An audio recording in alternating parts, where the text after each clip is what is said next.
സ്വരൂപിണി അമ്മയ്ക്കായെന്നവർ ആലയം തീർത്തു പ്രതിഷ്ഠ ചെയ്തു.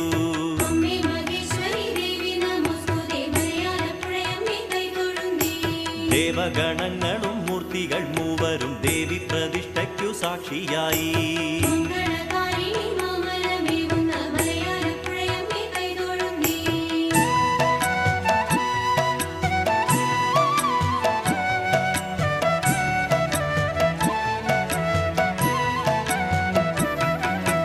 ഈ പുണ്യദേശത്തു വന്നുകൂടികൊള്ളും ആദിപരാശക്തി കൈതൊഴുന്നേ.